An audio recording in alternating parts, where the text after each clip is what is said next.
Hi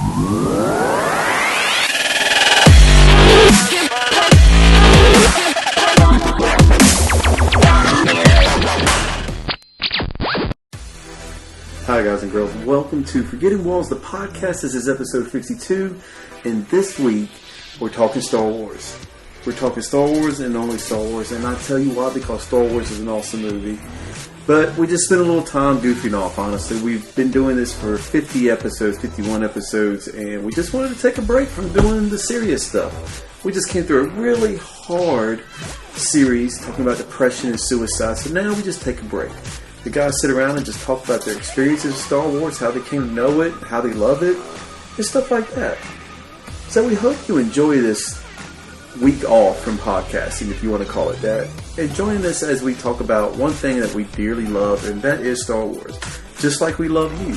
So why don't you check us out? Check us out on Facebook, Twitter, wherever you want. Check us out on our website, forgettingwalls.com/podcast is our podcast page. And just let us know what you think.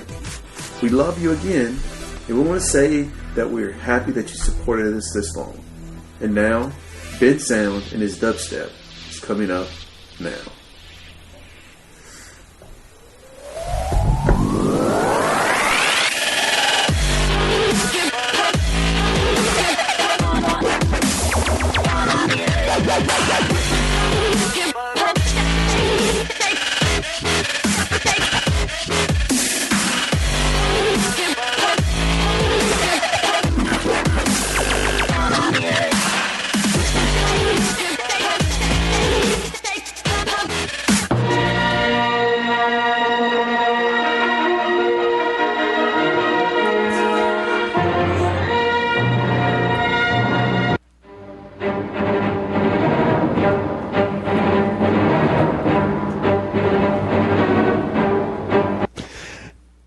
And it's that time. There we go. I was wondering if you were just going to cycle through all of it. I thought about cycling through every single soundbite I could find for Star Wars. Hours just play Star Wars music. Yeah, that's it. We'll just find every score John Williams has ever done and throw it in there.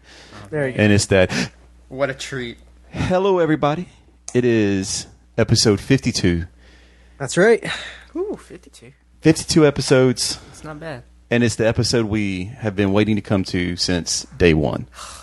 That's true. It's been on my calendar. Everything beforehand, just forget about it. Yeah, this is the start. Nothing matters until tonight. Nothing matters. Everything's been building up to this. That's right. We're doing our Alvin and the Chipmunks podcast, everyone. Buckle up. Go home. We'll talk about Alvin and Chipmunks a little bit later. Oh, really? We will. We absolutely will. Why? We're going to talk about how we have to walk past that theater to get to the one we're going to. Oh, yeah. Did y'all see they use Star Wars advertisement in the Alvin and the Chipmunks trailer. They, like, a long time ago in a island far, far away or something, and it cuts to the Chipmunks. I'm like, you can't do this. This is illegal. Anyways, Justin. Yes. You had a busy weekend, my friend. I did have a busy weekend. I graduated from college. My undergrad, I'm officially done with it. Holy cow. Yeah, why are you averting the truth, man? You lying. You got married. Oh, yeah, of course. I went away and eloped. Yeah. How can you not tell them about our wedding? Oh, man, the plot thickens. It was a surprise, Chris. Not anymore. I don't like where this is going. Anyways. Bail out. Tonight, on our side, we have... we're going to get back to Justin's big weekend in 1 second. I just want to make sure we get everybody on board. Chris. Weekend at Justin's. Hi, I'm still here. Yeah. Maybe my last week, but I'm still here. And Brooks. Hello. What's up? What's up? Had a rough day. And me. And Justin. Justin, you have somebody new with us this week. Please introduce to everyone. Gotcha. He's a good friend of mine. I've known him since freshman year, so it's been about 4 years now. Yeah. And he's a really good guy. So it's my friend Reese. Hi, I'm Reese. I hope he's your. So what you're telling me is you're Reese. Yes. I hope he's your good friend. He's at your place on our podcast. It's a guy I hate. He's a really good guy. He's a really terrible guy, but we're going to have him on the show with us tonight. I've vilified him since freshman year. It's the guy I really hate. This is Reese. What better way to set him up for failure than put him out in front of all 45 people? Give us more credit than that, Kelowna. He's probably about right. I almost said 200, but that would have been. Well, to the 45 of you, your dolls. It's the holidays. We Not love you. People are going to be paying attention to podcasts. Maybe, maybe not. But Justin, you did Yeah. have a big weekend. I followed you across the Facebookish thingy. Yes. And, saw you graduate. You're looking mighty fine in your black duds. Oh, Thank you. Yes, yes. Wait, Congratulations. Talking about the robe, or was he really wearing black duds? No, he was wearing his robes. It was Yeah. some of I his had the robes. robe, the cap. I had a bunch of his- cords. I had a hood, which was really cool. had you Yeah, I had a hood because I had App like state is university cold. honors, summa cum laude, all that stuff. your gap and Because I'm smart. They gotta have a hoodie up at that. It's so cold. Sorry, I just, Wow. When I think silk hoods, I don't think graduation. Oh boy. I think sacrifices and virgins. Here we go. Talk about them goats, though. So you had your gap and count? Your gap and count? That's what I always called it in high school, was a gap and count. And it would bug the poop out of all of my teachers. They'd be like, it's a cap and gown, Mr. Evans. I'm like, that's what I said, a gap and count. But no, it was a good time. My parents came up and we celebrated this weekend and went out to dinner and so we just hung out around here and yeah, so it was a good time. It's a lot of weight off my shoulders, but now it's time to apply for grad schools and all that stuff. So Put that weight back see on. what happens next. So I was thinking the same thing. Say what? Graduated from college, a lot of weight off my shoulders. Applying to grad school, put the weight back on. Yeah. yeah, exactly. Put double the weight. Double the money. Yeah. Or welcome to the world of unemployment. Pretty Thank you. much. Yeah. It's good to be here. Man. Yeah, Sure. Chris is in that camp also. Yeah, but I'm going to college. There you go. Yeah, I'm not mocking you. I envy you, frankly. Really? You envy him? No, not really. It's actually been a really good time. Today was kind of rough, but It's going to be really awkward being 24 going to college. Why? No, you'll be fine, man. I there's was literally nothing wrong 30 with that. something going Yeah, but to you did it college. online, didn't have to deal with kids. I'm I actually went to going. I went to school too. He went to the physical place. I went to school too. When? Well, after I got out of the military. I And went what to kids are BCC. you talking about? It's I college. didn't know that. Yeah. Huh? He said, I don't want to deal with kids. I'm like, what kids are you talking about? It's college. Let's put There's it this plenty way. of people there your age too. Yeah. I know that. I'm just being. There's 1,000 people that are older than you, probably. Have you guys not met me? I'm pessimistic about Well, that's everything even better. You won't have to talk to anybody. until group projects come up.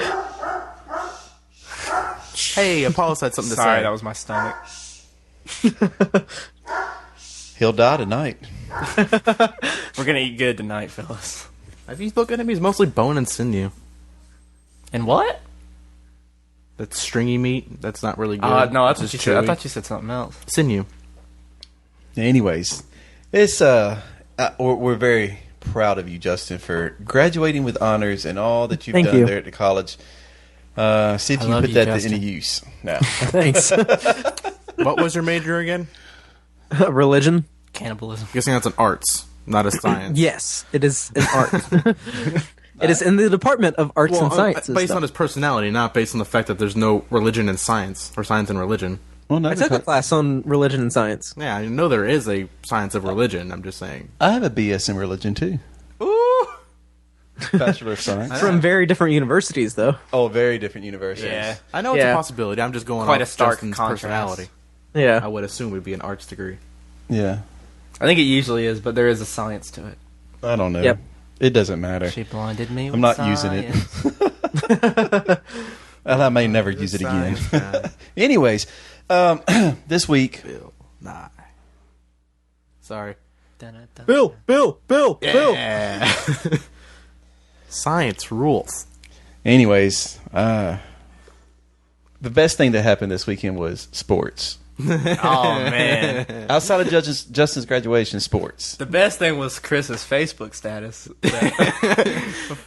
Someone should tell Fox that they're airing a murder right now. Yeah, that was pretty good. That was pretty good. That was very. I laughed. that I showed everyone. I giggled a little bit too. Now, And then the great me news. taking it seriously, I didn't know you're sarcastic, and I didn't know what was going on at the moment. I'm like, wait, did Fox really air a murder? Like, My mom did the same thing. like my social justice person came out, and I was just like, what is going on? That's what I thought at first. I was like, that's because Fox is Oh, on my knew- crap list. Based but- on my mom's comment, I knew she thought the same thing. She's like, "What's going on? I don't have cable."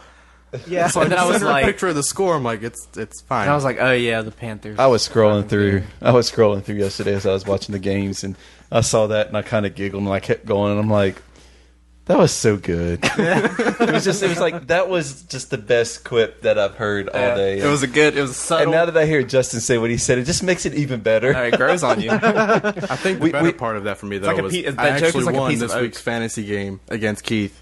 Yep. Only go. because I got the lucky injuries on his side of the game. Yeah, all my starters got hurt, so I'm out. And luckily, and you know, Ain't that a shame? the realistic Oh. side of it, all the injuries were basically superficial, so no one's really This hurt. season has been so strange for injuries. It's like everyone's getting injured. No, the Ravens are basically non-existent. They're basically a practice team right now. Pretty much. But the murder Chris was speaking of was that drumming that Carolina gave Atlanta, which was keep so pounding. beautiful.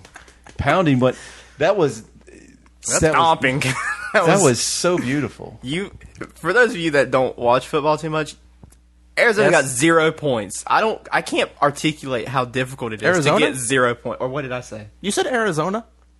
Atlanta. Sorry. Yeah. It's okay. My bad. The Cardinals did pretty good. Yeah, I was thinking. Yeah, I don't know why I got Cardinals and Falcons. I guess because it's red. And they're both birds. Yeah, and they're both birds. But Falcons got their butts stomped, and they got 0 points. Everyone 0. That's hard to do in That's football. you at least get a 3-point conversion or something at To be some honest, point. the only time I remember that happening, and I think it was the Falcons again, is when the Falcons played the Raiders late in the year last year, and they beat the Raiders 52-0. That's so bad. Every once in a while you see a shutout, but it was actually a pretty good day of football. Yeah, the other games were pretty decent. Steelers won, which was good. Panthers won. Of course, the Cowboys lost, but that the only thing that matters every weekend and week out of football Is that the Cowboys? that the Cowboys will lose. If the Cowboys don't lose, football's kind of pissy that week. Yeah. Yeah. But the best part of sports this week was the fights. Oh man. Oh my gosh! Some upsets there. It was the best weekend of fighting that has been around for a long time. I didn't get to see all of them. Especially when it was like teams like Atlanta and Carolina, because half the teams fighting and the other half that are actually like friends are just standing over there, alternate teams, just like, what's going on over there? Just missing it. Yeah. I'm talking about the fights, the UFC fights. Yeah. Oh, I didn't care about McGregor. I knew that was going to be a quick fight. No, see, you thought it was going to be a quick fight. I didn't think it was going to be a quick fight. Yeah, that was a good fight. Yeah, it was the actually Rockhold kinda Weidman shocking. fight. Uh-huh. That was a good fight. All the fights were good, so I had a good weekend of sports. Yeah, I Keith's enjoyed not myself. wrong. There was some really good fight. The McGregor fight was the only one I really saw. That was a just shocker. 'cause it was hyped up. That was a shocker, though. I Yeah. expected Aldo to fight. I've never seen him. Look, I knew. Aldo's a bad dude. And Otto usually comes out swinging, but for whatever reason, But let he me tell you just- something. He got punched. He got knocked out, but he still blasted Connor with that punch too coming down. So it was good. So if y'all didn't watch that, I'm sorry. I'm giving spoilers. Justin does not care one bit about what I'm talking about. He it's doesn't okay. condone violence. Oh yeah, MMA is problematic, but it's fun to watch. Yeah. I don't think it's problematic. If I get paid for it, I'll punch somebody in the face. I think it's just as like I'll boxing. take a is. punch to the face. Yeah, if I'm getting paid as much as they are, Yeah, really. I'll get punched in the face by That Conor McGregor McGregor. Aldo fight was Probably won't have a strange. mouth anymore, but I'll take a punch. Yeah, they'll wire your jaw shut and it'll heal. You'll be okay. And then everyone will be happy because my jaw will be wired be shut fine. for 6 months. You'll have Oh no my money. gosh. It was a good week in sports though. Basketball was good. Carolina lost, so that was even better. The Tar Heels lost Oh, I too. know. The cherry on the losing cake. Oh my gosh, it's so good. I- In order to me looking down at my phone when I'm sitting, we had an oyster. We went to an oyster roast this weekend, or I did. Kenneth could have gone too, but he Yeah, decided to I- go to a Christmas thing with his family. I didn't don't decide know. to, but Man, somebody would have told me about the oyster roast. Yeah. Okay. You don't work with us. I was about to So? say it's for A+ employees. Sorry.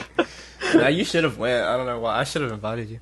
I thought about inviting you to the Christmas party, Chris, but I thought you'd get mad at me. I would have went and drank. I don't care. Oh my goodness. Anyways, we're going to do something a little bit different tonight. A lot bit different. I don't know. We may talk a little religion, Okay. a little church. There's definitely something in there that we can talk. I mean, there's two religions within Yeah. what we're talking about. Exactly. Not just that, but there are overt themes involving Yeah. real world religions. Oh, in, yeah. Is there all more the than movies. 2 or just 2 major ones? No, there's a bunch of different religions. I would in say there. there's got to be more than 2. Yeah. Well, But there's the two a, there's that a I care religion about. devoted to Theodore, and then I think Simon has one too. But I Yeah. don't think Alvin got one. Alvin's your atheist. Alvin's the atheist. And then Dave Seville, the cult leader.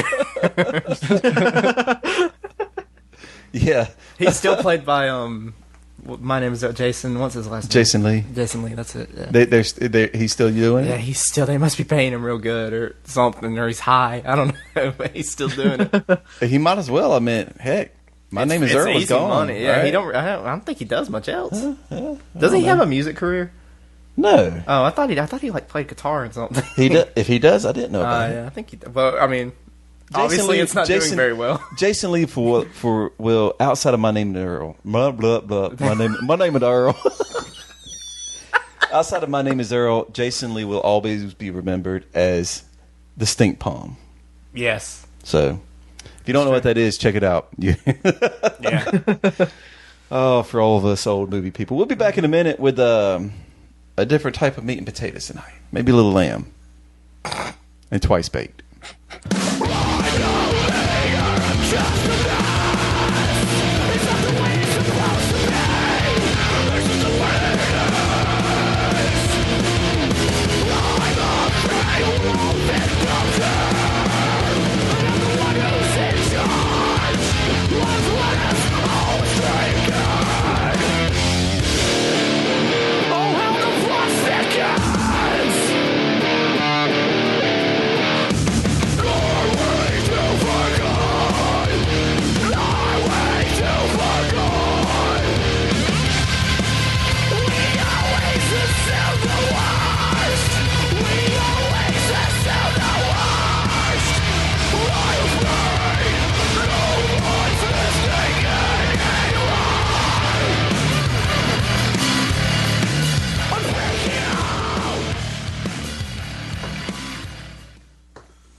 And we're back. That's good. That's good stuff. That's good stuff right there. If you don't, What know, was that? That was that was a little band. This not real big band, Under Oath. Yeah. Underground indie scene. Yeah, Typically, they don't really exist anymore. yeah. But that was anyone can dig a hole, but it takes a man to Live in it or sit in it or something. Live in it. Live in it. Yeah. There you go. Anyways, that's off the. I don't know. I think it was probably the best production album they did. Definitely. I mean, Disambiguation was good, but Yeah. this had Aaron on it, so Yeah, Disambiguation is like them trying to do post rock, kind of Yeah. like it's slower. I mean, it's still heavy, but it's a little slower. This one's like the transition Yeah. between like the really heavy to Find the Great Line and then Disambiguation. this kind of made me feel like all the turmoil that was going on in the band at that moment. This was them it- like getting it out. This was everybody doing their own thing and making it work. Yeah. I don't even understand. You can It's- definitely feel some catharsis in this. Like it's they're like- all just angry and stuff. It's like you hear drums and you hear Spencer Yeah. and Tim is like just Aaron's drum fills on this album are so good. Like I think Yeah. he's underrated as a drummer because he sings and plays drum at the same time, which is already like Yeah. really difficult. Right. But then to be a super talented drummer too. but it's probably not my favorite album, but it was No, it's not mine, but it's one of them. I listened to it a whole lot. Oh yeah. Yeah. So anyways, Yeah, that I think it's my second favorite. yeah, that was Under Oath, and that was off Lost in the Sound of Separation. It's one So, of our favorite. I just want to make a side question. yeah. Mm-hmm. Does that say Warner Bros. Records, the actual company, is listening to "Lonely This Christmas" by Mud? It does. Yeah. Yeah. It might be. I didn't know you can actually see like an entire corporation. What Oh they're yeah, you listening can to. follow record labels and stuff too. Yeah. Well, it's just basically somebody out there playing music, trying to get you to listen Yeah. to that music. That's all it is. And it's usually stuff under their label that they're listening to. yeah. The more you know. Yeah. Yeah. How about that? Yeah. It's a weird promotion, but since Spotify does it for free, they do it because it don't really cost anything to just play a song and people see it. Yeah, pretty much. Anyways, this week in Meat and Potatoes, we are preparing for not the event of the decade or anything. I mean, it's like I want to, over Definitely the year. popularize. I would say the year, yeah. Definitely the year. Definitely the year, maybe the past. Well, 3 the years. movie event, maybe the movie event of the year, Yeah. and even possibly the movie event of the past few years. I'd say it's one of the biggest cultural events of the past few years. Yeah, because it is definitely a thing. Yeah. Oh yeah, it's becoming just the advertisement and people already starting to like get ready to wait in line, and people it's everywhere. Multi-generational. It's about to become 3-generation kind of thing. Yeah. Yep. Well, yeah, it's spanning across. I mean, I know like little kids who are like, they came up on Rebels and the Clone Wars and things like that. And yeah, when we are talking about Star Wars, Yep, people. Star Wars, that's our The media Force base. Awakens comes out this weekend, and we will all have seen it by the next time we talk. Yep. Beam me up, Scotty. Jesus Christ. Oh, this just got uncomfortable. De Bandera del Muchacho se la dio con dos amigos. I. That's what you deserve. No regrets. Face. Not Yeah, one letter. we've got, it's a big deal. I'm shocked that this movie's as big of a deal it is, considering how the prequels burned everybody. Well, But I guess because it's such a change of pace. you've got a lot of things happening differently here. I mean, And Lucas is not involved. Yeah, George Exactly. Lucas is not. Although he has gone on record and said he's seen it and he liked it.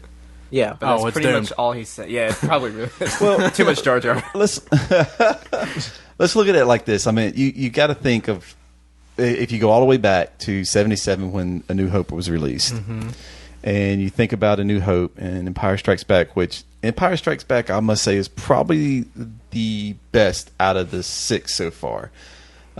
Which I do love Return of the Jedi. Yeah, Return of the Jedi is my favorite. Yeah. New Hope's my favorite.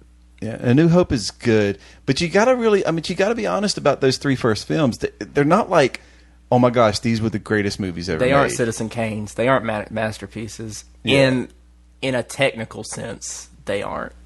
Well, I guess from the thespian point of view, maybe not, but I think from an emotional point of view, they're I just think they Incredible. did something that hadn't been done yet. yeah. And where it went, It and the transcended marketing the ideas, problems. Yeah. and just everything that Lucas did with Star Wars and how it Yeah. became this cult phenomenon. Because you rewatch them and you're like, man, the acting in this is not great. And yeah. But you just like, I would remember like at least once a month I'd watch all 3. Yeah. And like the only person that like my uncle had them on VHS, and of course we didn't have them. And I would like, "Oh, we're going to Uncle Jimmy's. We're going to Uncle Jimmy's. We're going to watch Star Wars this weekend. Yeah. You know, I mean, I watched it like for 3 or 4 years in a row. It was like every month I watched all 3 of them at least once. And it's like I was telling a story. My grandma only had one. She had Return of the Jedi, and she had it, and then she had Star Trek: First Contact, were the 2 like movies she had that I watched, and I watched those movies over and over and over, contextless. I knew nothing. I was probably 8. I knew nothing about Star Wars, and I knew nothing about Star Trek. I thought they were the same thing. Just like Must have been really confused. yeah, it was so. And Star Trek: First Contact is a rough movie for a kid to watch. Oh no, that is. Yeah, because all the Wow. eye stabbing with Borgs and all Yeah. that stuff. It's a Yeah. little rough. But Return of the Jedi, I remember just like looking back, I'm like, God, that movie must be really special for me to not have any context, no clue what's going on, and love every second of it. That's good stuff. Yeah. Yeah. I mean, I grew up with it as well. I grew up watching the original trilogy. When I was, I think, in kindergarten or first grade, I had them on VHS. And I remember watching them all the way through. I remember my dad actually talking about them before I ever watched them. And I was like, oh, that sounds really cool. It's like space and stuff. And Yeah. and because I was always fascinated with like, outer space and that frontier. And so I watched them and I fell in love. I absolutely love those movies. So I would like buy the video games and play like Rogue Squadron 2 and all Yeah, that stuff. And really branched off. It's what started out as 3 movies. They have so much stuff. yeah. Yeah, the expanded universe is ridiculous. The first movie came out before you were born, right? No, Really? Or like 2 or 3? I was 3. I was just over 3 when A New Hope came out in '77. Because I just had a thought that dawned on me for the first time. What's that? Yeah. Empire Strikes Back. It ends with, Han and the kryptonite and all that. Kryptonite. Wow. Carbonite. Carbonite. It ends like that. Decent crossover. Being us, having watched all the movies when we can watch them all together for the first time. Imagine it being doesn't in- bother. Imagine that being Yeah. the end of the movie and you have to wait a year and a half or longer before the next 3 one. years. Yeah, it's 3 years and some change. And all Yep. you know is Han is in Carbonite and there's just... What? I know. Yep. Okay, so we're talking about like when we came to know Star Wars, right? So I've known Star Wars literally my whole life. Like 77, New Hope was released. I was born in 74, so I'm old as dirt, as the movies are. So I don't actually remember seeing A New Hope in the theater. If I did, I don't remember. I know my father probably saw it. So but Empire Strikes Back, I remember seeing that in the theater. I remember watching that whole movie, and I remember watching that final scene as, you know, Luke and Leia and R2 and C-3PO are standing on the bridge of that medical ship and the Millennium Falcon going off, and that is the last scene that I see. And you're thinking, It can't end here. what? And the funny thing is as I was so young, you don't have the concept like today. You wait for the end of the movie to see what's going to happen, to see if there's going to be a sequel. Yeah. You know, the mentality of it to be that there's going to be a sequel wasn't in my brain. I mean, I was 5. So you were just like, that's it. I'm like, what? And then, like, you know, 2.5 years later, you know, because it's not like the internet today. I want you to think about this. This is the early 80s. There's not internet to drops. see 100 trailers and, Yeah. you know, all this and the... You might know, catch a trailer on TV or going to see another movie. Yeah. Maybe. Or, you're at the movie theater. And you see one. And you see a trailer come on. But I do remember me and my dad and my sister going to see Return of the Jedi, and it was like the greatest thing to see that movie. And I'm like, it was Ties so everything awesome. together. And then for it to open up, and, you know, they found Han, and he gets out, and you're like, it's so cool. That might be the best opening out of all 6 movies, is them going to Jabba's palace. And saving him. That was so good. Yeah. Luke is like super dark. Yeah. And at the beginning of Return of the I wish that Jedi, had it's been a really little- weird. I'm sure it's in the Well, expanded the universe. funny thing is that if you read the book Shadows of the Empire, which is what takes place between technically Empire Strikes Back and Return of the Jedi, because you're like, where does Leia get the bounty hunter suit and all these things, and you find if you haven't Why does read, it take them so long to do this? yes, Yeah. if you haven't read Shadows of the Empire and you love Star Wars, that is a book you have to stop. It's one of the best out of movie It's so expanded good universe things. with It's Prince great. Zizor Yeah, and being like, okay, you have Vader, who is now becoming the main villain of the trilogy, but now you got a nemesis with Zizor, and they're I mean, it's so good. So we're talking You like get to super see, nerd talk. You get now. to see, you get to see Vader kind of get a little intimidated by someone Yeah. else, which is really cool. And then it also talks about why Luke is so dark all of a sudden. Yeah, and then you got this whole like, you know, love thing between Zizor and Leia, because you know Yeah. he thinks Leia is super hot. and I'll be wants a honest, little bit of Han's that. not I okay felt with like a all jock for about a minute there. yeah. That's good stuff, man. Yeah, I haven't read it in a long time, but I did read it, and I remember was- like this that was is a really this good would make read. a good movie. I think if they did any of them, that would be a great movie. Just to like do, it's just beautiful. What's it? There's like a Fall of the Empire, or isn't there another expanded one? Yeah, there's a bunch of them. Yeah, and I think that would be a good one too. I think something talking about the Empire a lot would be really good. Mm-hmm. But yeah. So that yeah. was Anyways, I mean, you know, I grew up I mean, I remember when I was a kid, we like take us to there was, you know, of course there's still some around called Roses, but that was the big store for us, Roses and Kmart. It's like, man, we got to take us to the store down to Roses so we can get a lightsaber. Yeah. And it was just, you know, a big piece of plastic with something that looked like a hilt, but it had this these cuts at the top, so when you slashed it through the air real fast, Came out. Yeah. no, there was no. We didn't have the extendies like they have today. It was just. It made like a whistling sound. Okay. I see. It what was you're so saying. cool. We thought that was high. We thought that was high tech in my day. But now I have like literal like FX lightsabers. You have an actual lightsaber. No, like I have a real lightsaber now. You could seriously kill someone with it if you I was wanted like, to. yeah, I was like, I'm going to cut your legs off. Yeah, right. That would be my dream. I wonder if we'll ever have that technology, Justin.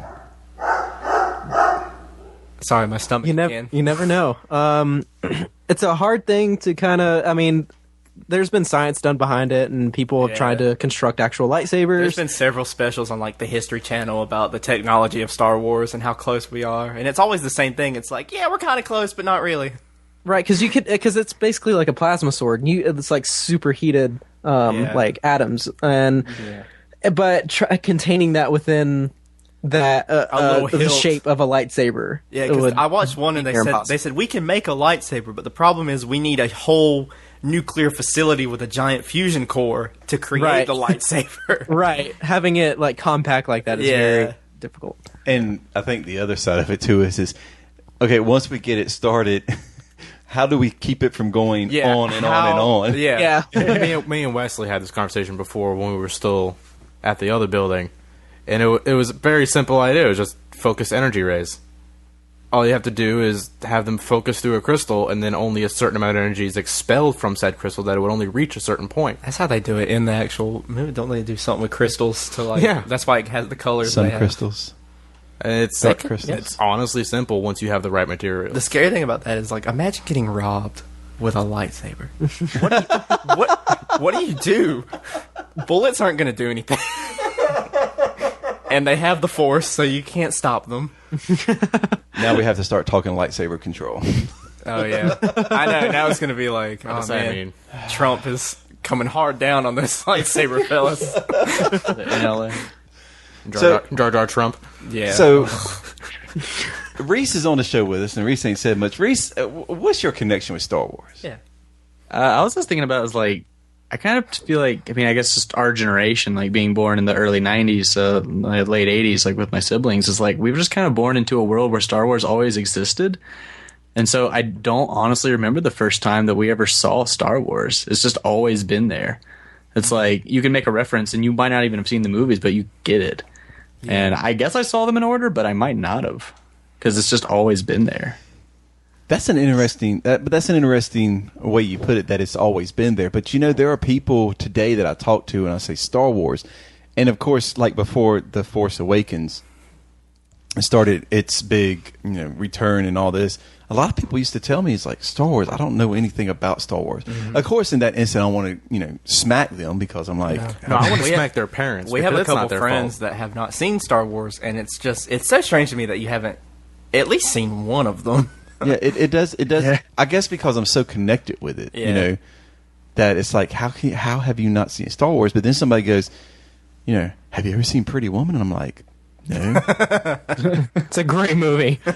That's the Star Wars for a different generation. Yeah, that's whoa. The expanded universe of the Pretty I Woman guess series. there's a bunch of movies out there I haven't seen, but you're talking about like Star Wars. Star It's Wars not- feels like it's such a part of our society, like the It's so colloquialisms. ingrained in our culture. Yeah. Like you can hear someone say, "I am your father," and most 99% of people are like Star Wars, even if they haven't seen it. Or Jerry Springer. Yeah, or Jerry Springer. Yeah, I mean, but there's so much wrapped up into it. I mean, like you said, there's so many things that have. I mean, Star Trek kind of feels the same way, but nowhere in the Beam me same up, league. Scotty. Yeah, I mean, but there's so many Live things long that and come from. It's prosper. like Yeah.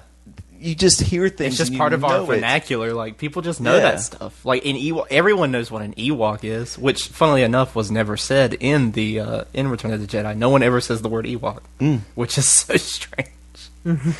But but that's my thing. It's like something about it, but when you come across, it's like it's kind of. I'm sorry. It's kind of like coming across somebody who doesn't know what like Christianity is. It's like. It's like you've at least heard it. You've I mean, heard it's of like this. like even if you don't believe in it or like it, you've heard of it. You've heard of this Jesus guy. You know the expanded universe of Christianity, right? Yeah, it's like that's my thing. It's just like something that's so part of culture and everything. I mean, I'm sorry, but like Rocky for me is one of those things. It's like everybody knows Rocky. Yeah, you at least know that theme song, Yeah. and everyone knows the Russian, like him Yeah. fighting the Russian, even if you haven't seen the Dolph movie. Lundgren? And when you hear "Eye of the Tiger," you automatically think running up the stairs Yeah. and cheering. Yeah. Adrian. But I mean, think about but think about what has had an effect on our. I mean, we're talking about Star Wars, of course, but I mean, think about movies and media in that sense. Like how much of an effect it has had on our culture. I mean, my favorite movie is human beings. Ghostbusters, and everyone knows quotes from it. Oh yeah, I mean, Ghostbusters. I mean, you could go Heat 'em on. up. Let's show these bitches how we do it downtown. Stay Puft Marshmallow Man. Like a lot of Don't people cross know the it. streams. Yeah, don't cross the streams. Which is probably the most famous one. That or He Slimed Me. Yeah, he's slimy. He slimed me, Or Suck the Guts In, fellas. We're the Ghostbusters. So, I mean, it's funny how something like, I mean, a show that is 2 hours, 2.5 hours long can have such an impact on life. Yeah. When does entertainment become part of your life? Like, when does it ingrain itself in you? When you watch it. Right, but I'm just saying it's strange. This is actually part of my thesis that I just wrote. Yeah. So, Oh, It's man. there we go. Here I was thinking we are going to have a fun conversation about Star Wars, and now we're going to get all smart about it. no, so I mean, it's TIE indicative of Fighter the stories that we stands tell. The stories that we tell in our culture, whether they be through TV, media, books. I mean, humans, we've been doing this for a very long time. very long We've been time. telling stories. We've been telling narratives about the world, and it reflects what we believe about the world and how we see the world and how we see ourselves and our role in the world. And so I think Star Wars, and especially with the advent of like television media and movies and stuff like that, where images and sounds are combined into one another, it makes for a very, very powerful medium in which these ideas and these things can become very, very ingrained within our mind. Then you take the and internet. it becomes a very, very powerful way in which we relate to the world and relate to each other as well. Yeah, because for me, it's like I can go out and I can take 10 movies. I'll just pick 10 movies, and then I could ask somebody on the street anything about those 10 movies, and I'm sure out of one of those 10 movies, that person I'm talking to will be able to give me lines, quotes, characters, everything from it. Which is funny to me too, because I remember when I was staff on church, I would talk to people about the Bible or about Jesus, and I mean I'm talking about in church, right? And out of those 10 people, and we're talking about one thing that they all should know, they should be reading, and I've literally seen where, like, out of those 10 people, I couldn't get like more answers from them about that than I could a movie. Yeah. Unless it was Passion of the Christ. Oh God. Which, let's be serious, was a great movie. Yeah. I mean, well done. The acting in it was great. It's the stuff surrounding it that was the problem, or it was just strange. It was so strange. No, But yeah, the movie's fine. I understand. You hating on Mel Gibson? No, man, you made Mad Max. He's got a lot of. Martin Riggs. He made all 3 of the Mad Max movies, so I'm good. Yeah, but I mean, but when you think about Star Wars though, and how it has, it's one of those things that has transcended what normal movies do.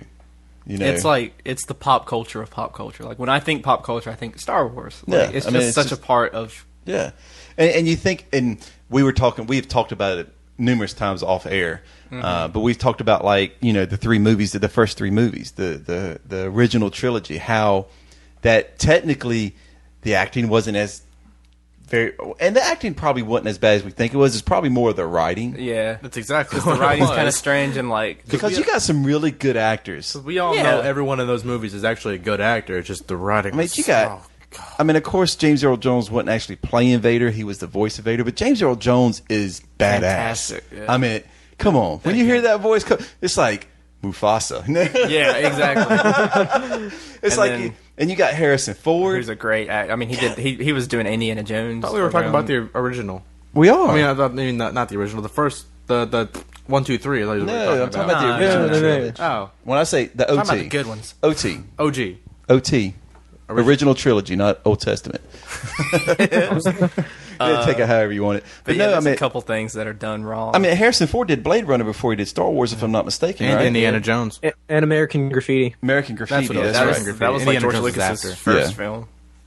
And so you got him, and then you got Carrie Fisher, who, honestly, in the day, had a crush, Girl. She's great.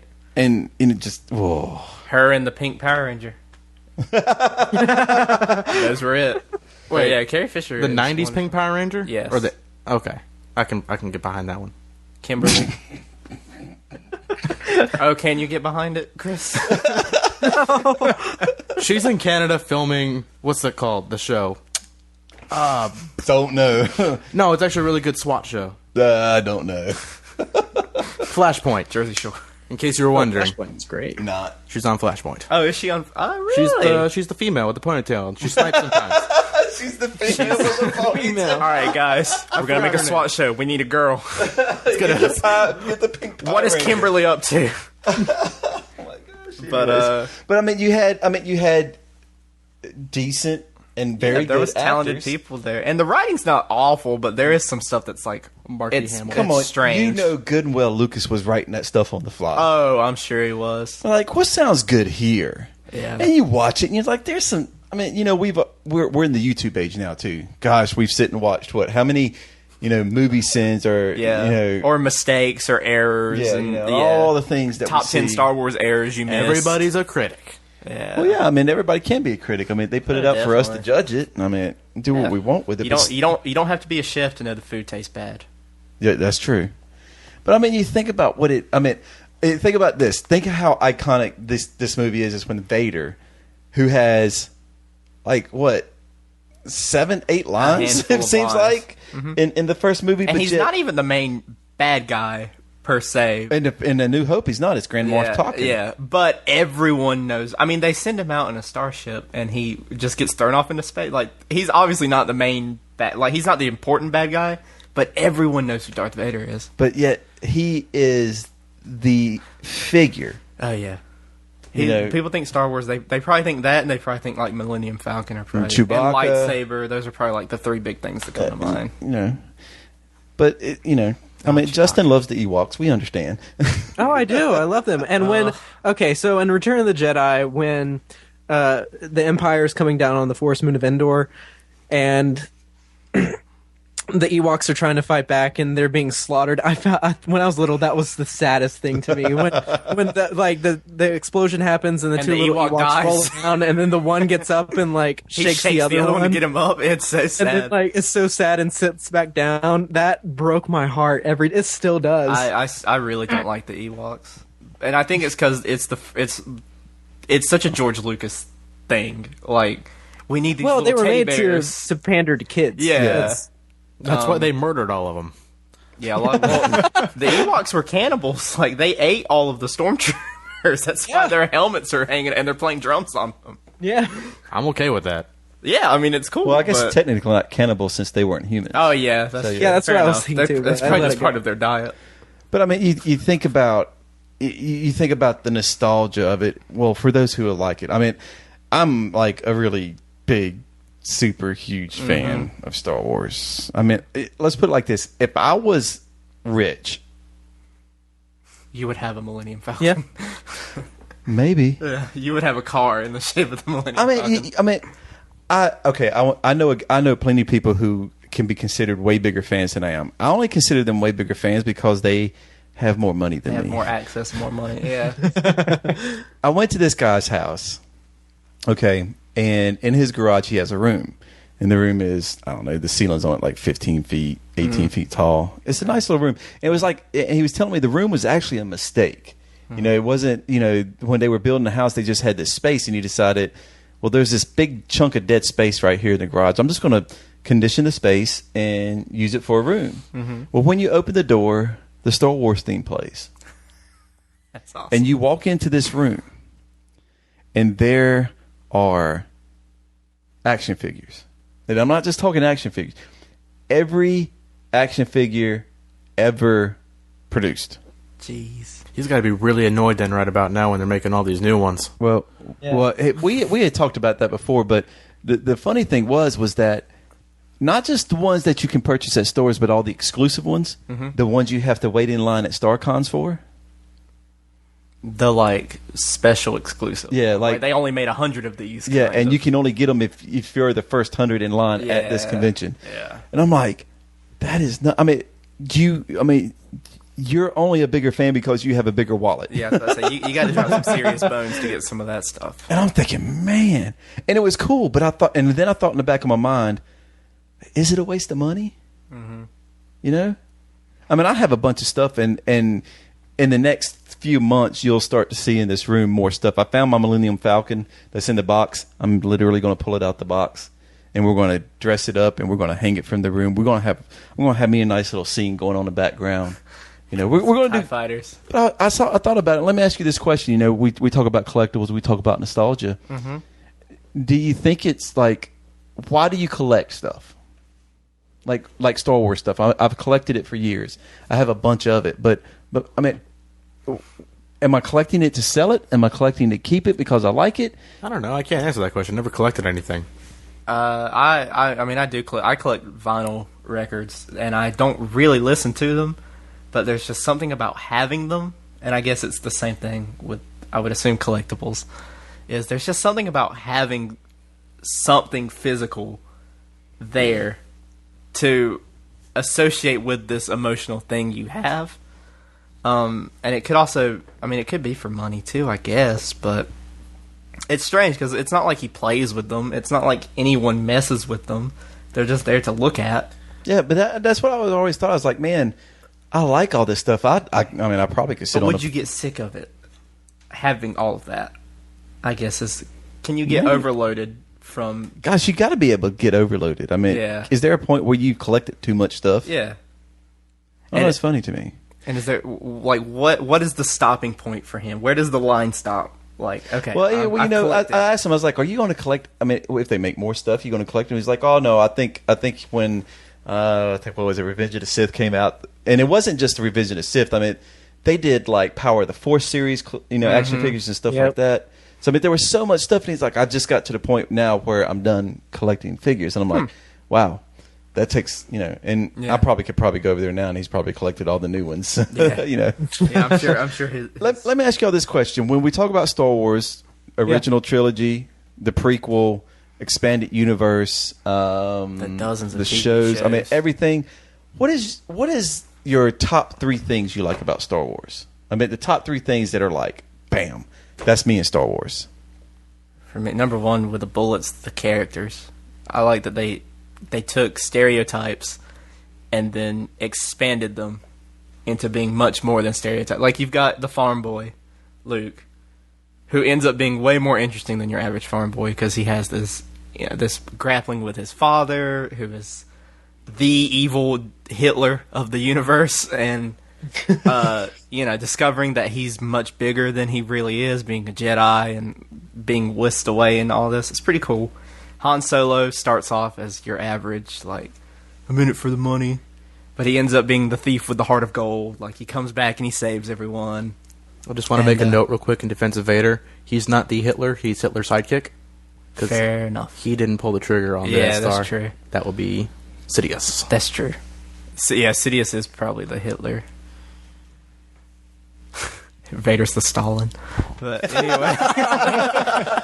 But Yeah, or because Mussolini, Hitler and since he kind Stalin of- were bunkmates.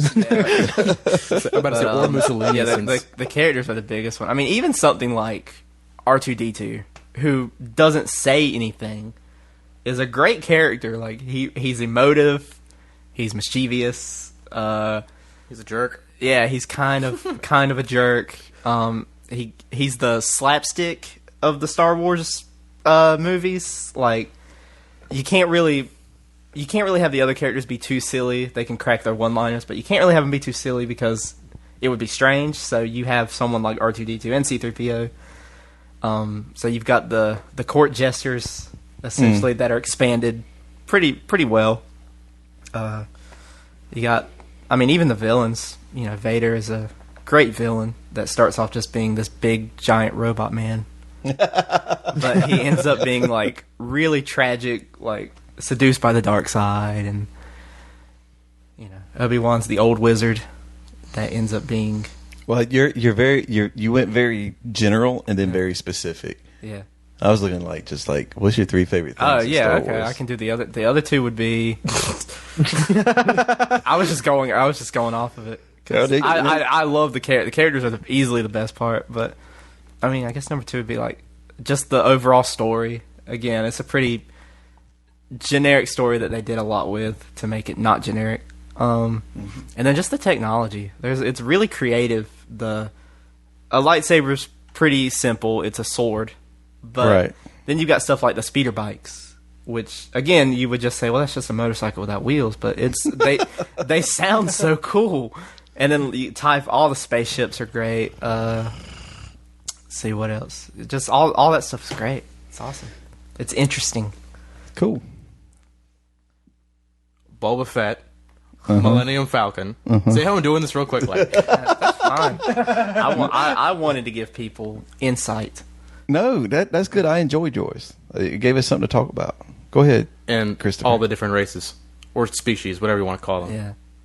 'Cause some of them have me confused. What is what is the thing that rides with Lando in Return of the Jedi?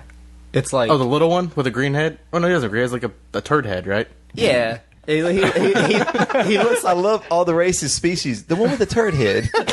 he looks like a potato that someone carved a smile into. Looks like a walnut with black eyes. Yeah. Can the podcast just be us trying to describe this thing? I'm gonna look up He looks like a Lando's bowling ball walnut. cut in half. Okay. I'm gonna Google Lando's Justin? walnut and figure out what it is. Yes. What's your 3 things that you just like? That's your top 3 things about Star Wars. Or So from my Star top 3 Wars? favorite things. One is the score Go into detail. of it. It is a amazing, fantastic score. John Williams, of course. I could listen to the music all day. Well, he stole the whole thing from Holst. Just as in defense of the classical literature, John Williams stole the entire thing from Gustav Holst. Like, listen to Mars. It's like, oh, that's Darth Vader's theme. You're like, oh wait, But who knows it now? I do. Mr. We Music do have Major. a music major. Yes, the music major. But regardless, it is a really great score, whether it was stolen or not. That's the way of the Greatest things world. are stolen. It's still great. I also think the story arc, it's a classic hero's journey, and it does a great job in like tension and building that, especially in A New Hope towards the end of that. And I think third is again kind of like what Brooks was saying, the technology that they had, because the first movie, A New Hope, was very, very under like budget. It was a low budget movie. It was very rushed. And they worked with what they had. And I think that often creativity is spurned from a lack of resources. Oftentimes it's like, okay, I have this amount of these limited amount of resources to work with. What can I make out of it? How can I be creative in that way? Whereas you have in like later movies when you have like all the abundance of computers and CGI and all these unlimited resources, you can often rely too heavily on that instead of actually being like a creative storyteller in that way. So I think actually limited resources might be better in that way. Agreed. Raise? Oh, and first one I think is really the just like kind of the not lovability but the likability of all the villains, because it's like Boba Fett was kind of not. I mean, did he have any speaking lines? He had a few. Yeah, yeah. In yeah. the visual? Put Captain Zulu in the car. As you wish. Oh yeah, but I mean, like, and then even Vader had very few speaking lines, and then Darth Maul had like 2. But like everyone like identifies those characters just by their visuals or by their mannerisms, and you're like by their facial expressions, especially Maul. And it's like all of their just they're likable and not necessarily lovable, but they're enjoyable to get to know, and that mystery around him. You're like, oh, I want to know more about you. I love And the Vader's facial backstories behind it. I expressions. think it's a genius overview of plot. And then the reality of it too. It's like if you were to see a Star Wars character, like someone dressed up, you wouldn't be like, oh, that's weird. Or like you would say, oh, that's definitely R2D2, or that's definitely C3PO. Right. Or that's definitely Chewbacca because it's a 7-foot guy dressed up as a yak. and so it's just like, I mean, it's just the reality of the things that like to see those things out of context, you would say, oh yeah, that actually exists. And like everything was kind of dirty because it was all used. Like the Millennium Falcon wasn't this perfectly sculpted, shaped craft. It had all of these different parts and different panels and things like that, and it was asymmetrical. And it looked like it had actually been Cobbled I don't know. It together. looked like something that you might see, like kind of in reality, if you lived in a galaxy far away, a long, long time ago. Yeah, I like what you said there. It's more tangible to you. Like when I watch a Star Trek film, a lot of that stuff doesn't seem tangible to me. You know, because It's it's really like cerebral. yeah. But when you think about Star Wars, you think about like the Millennium Falcon, like you're saying, when it's like going to light speed, and it's like like damn, my car's broke down. It's really gritty and Exactly. messy, just like life is. Yeah, there's no perfect storyline to this, you know. Even at the end, you see that there's still more and more and more to it. It's more real life. It's a big universe. It's not the 30-minute sitcom thing. But go ahead. That you gave us 2. What's your third? Oh, R2D2. I love it. Love it. Just he's the best. He's the best. And he's in every movie too. Yeah, every Yeah. single movie. Only Yeah. 3 characters have been in every single. 4, I think. 4 characters have been in every single movie. R2, Qui-Gon, no, sorry. I was like, Qui-Gon is in half of a movie. Obi-Wan. Man, that was a slip. Obi-Wan Vader, wasn't in all of D2, them. and, He didn't make R2 an and appearance in C-3PO. episode 5, did he? Yeah, he Yeah, did. his ghost. Dagobah. is in 2 of them. when he was His they were on voice Dagobah. not as pictured, though. No, Dagobah. He's not in 4. He's not in a New Yeah, Hope. he's not in New Hope. Who's not in A New Hope? Yeah, Yoda. At the No. end. We're talking about Obi-Wan Obi-Wan. Kenobi. Yeah, Obi-Wan's yeah, in all he's in all 6. 6. He's in Yeah, all he's in 6. all- I was thinking There's- R2, C-3PO, Sidious. It's actually the same actor for all 6, too. Yeah, but he wasn't in A New Hope. You didn't That's see. true. He wasn't. You didn't see Sidious in A New Hope. Nope. Nope. Just Tarkin. Just Tarkin, Grand Moff Tarkin Oh, was the yeah. actual Yep. villain. And see, yeah, and you're right. But Sidious wasn't in. He wasn't in 4. Episode wasn't- 4. Yeah, I think it's just C-3PO, R2-D2, and Sidious. No, not We Sidious. just said Sidious. Or isn't not in- Sidious. Sorry. Obi-Wan. Obi-Wan. Nobody can get Obi-Wan right. And if you really want to bank out there, Anakin Skywalker. Well, yeah, but I'm. Yeah. Yeah. I mean, if you want to jump out on that limb.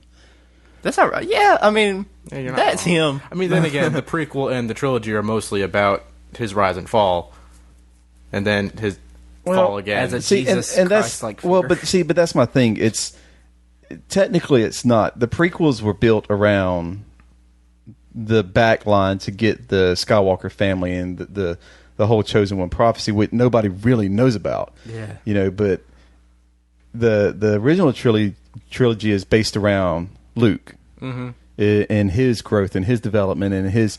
Because you think that Luke is the one who brings the balance to the Force, but it's technically not because Isn't the Vader good thing throws- about Star Wars how there's not really one story that it's all about? There's so many side stories. There's a couple. Like with Boba, Well, and I that's don't give a shit about Luke. well, but that's the thing. It's the universe is so expanded that and all the way the storylines have meshed over the done really years. It's amazing. Yeah.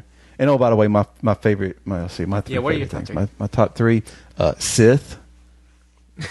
Shocking. And like I said, this is everything. This is not just from the movie. I mean, just the lore of the Sith. Yeah. Because the Jedi is kind of but the lore of the Sith and the way and just how deep and Cult-like. complex it Yeah. is. Everything about it is cool, for me. So, and I identify for some reason I just identify that side with the Sith, anyways. Of course, Vader is in the top 3, and Maul. So everything's Sith. All the evil.